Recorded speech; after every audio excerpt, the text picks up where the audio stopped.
खबर शामिल करते हैं गुजरात से, जहां थाना कुंजा के नोआ इलाका समन पिंडी में चारपाई बिस्तर रखकर खाली कब्र का मज़ार बनाने की तैयारी। पीर के जनाजा पर नोट निछावर करके ढोल भी बजाए गए। हिंदवाना रस्म है, शरीयत इसकी इजाज़त नहीं देती, इस्लाम के मुनाफी है। अवाम की आला काम से फौरी नोटिस की अपील। गुजरात से आपको हम खबर से आगाह करते हैं, थाना कुंजा के इलाका सिमन पिंडी में ज़माना जहलियत तर्ज पर काम जारी है, जहाँ पर तहसील मतलब है कि मैयत नहीं है, ਵਿੱਚ ਹਾਲੀ ਮੰਜੀ ਹੈ, मैयत नहीं है। ਥਾਣੇ ਕੁੰਜਾ ਦੀ ਪੁਲਿਸ ਜਿਹੜੀ ਹੈ, ਚੌਧਰੀ ਅਖਤਰ ASI ਤੁਪਸੜੀ ਦੇ ਨੇ, ਉਹ ਇੱਥੇ ਆਏ ਨੇ। ਉਹਨਾਂ ਦੀ ਮੌਜੂਦਗੀ 'ਚ ਕਬਰ ਪੱਟੀ ਗਈ ਹੈ, ਲੇਕਿਨ ਕਬਰ ਵਿੱਚ ਕੋਈ ਚੀਜ਼ ਨਹੀਂ, ਚਾਰਪਾਈ ਤੋਂ ਬਗੈਰ ਉਹਨਾਂ ਦੀ ਸੋਟੀ ਪੱਗ ਤੋਂ ਵਗੈਰਾ ਕੋਈ ਚੀਜ਼ ਨਹੀਂ ਹੈ। ਇਹਨਾਂ ਕਿਹਾ ਸੀ ਕਿ ਅਸੀਂ ਖਤਮ ਕਰ ਦਿਆਂਗੇ ਜੇ ਸ਼ਾਹ ਸਾਹਿਬ ਵਿੱਚ ਨਾ ਹੋਏ ਤੇ, ਲੇਕਿਨ ਉਹ ਖਤਮ ਨਹੀਂ ਕੀਤੀ ਗਈ। ਅੱਜ ਵੀ ਉਸੇ ਤਰ੍ਹਾਂ ਜੋ ਕੋਈ ਉਹ ਦੀਵੇ ਬੱਤੀਆਂ ਬਾਲਦੇ ਨੇ, ਅਗਰਬੱਤੀਆਂ ਬਾਲਦੇ ਨੇ, ਤੇ ਉਹ ਖਤਮ ਹੋਣੀ ਚਾਹੀਦੀ ਹੈ।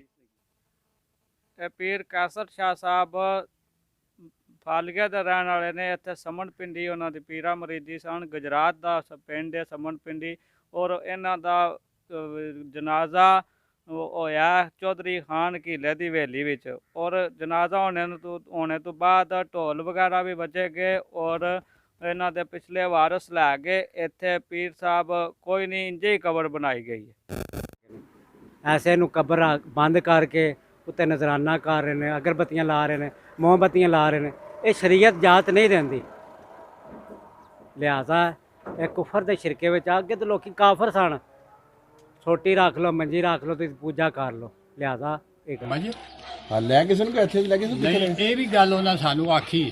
ਅੱਛਾ, ਉਹਨਾਂ ਆਖਿਆ ਬਈ ਅਸੀਂ ਖੁਸ਼ ਹਾਂ ਇੱਥੇ, ਜੇ ਮੇਰੇ ਪਿਛਲੇ ਆਵਣ ਆ ਕੇ ਤੁਹਾਡੇ ਨਾਲ ਝਗੜਾ ਕਰਨ ਤੇ ਤੁਸੀਂ ਮੇਰੀ ਬਾਰੀ ਦੇ ਦਿਓ, ਰਵਾਂ ਨੇ ਇੱਥੇ ਹੀ ਜਿੱਥੇ ਅਸੀਂ ਖੁਸ਼ ਹਾਂ। ਇਹਦੇ ਅੰਦਰ ਕੋਈ ਚੀਜ਼ ਨਹੀਂ? ਨਹੀਂ, ਅੰਦਰ ਇਹਦੇ ਕੋਈ ਚੀਜ਼ ਨਹੀਂ। ਅੱਛਾ, ਸਿਰਫ ਉਹਨਾਂ ਆਖਿਆ ਵੀ ਮੰਜੀ ਬਿਸਤਰਾ ਮੇਰਾ ਧਾਰ ਛੱਡਣਾ, ਇਨਸ਼ਾਅੱਲਾ ਮੈਂ ਆਵਾਂਗਾ ਇੱਥੇ। ਠੀਕ ਹੋ ਗਿਆ। ਤੇ ਇਹ ਦੱਸੋ ਕਿ ਪੁਲਿਸ ਨੇ ਇਹਨੂੰ ਖੋਲਿਆ ਵੀ ਸੀ ਦੁਬਾਰਾ? ਨਹੀਂ, ਪੁਲਿਸ ਆਈ ਸੀ? ਪੁਲਿਸ ਆਈ ਅਖਤਰ ASI ਆਇਆ ਸੀ ਜੀ, ਆਇਆ ਤੇ ਕੀ ਕੀਤਾ ਸੀ ਸੋ ਇੱਥੇ ਆ ਕੇ ਵੇਖਤਾ ਕਿ ਤੇ ਉਹਨਾਂ ਆਖਿਆ ਜੀ ਤੁਸੀਂ ਲਾਓ ਖਿੜਕੀ। ਅੱਛਾ, ਛੋਟੀ ਜੀ ਖਿੜਕੀ ਲਾਓ।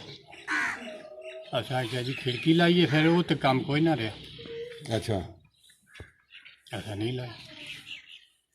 पुलिस ने फिर कुछ नहीं किया, चली गई? नहीं, पुलिस चली गई। ठीक है। और कुछ? हर लम्हा हर खबर शान से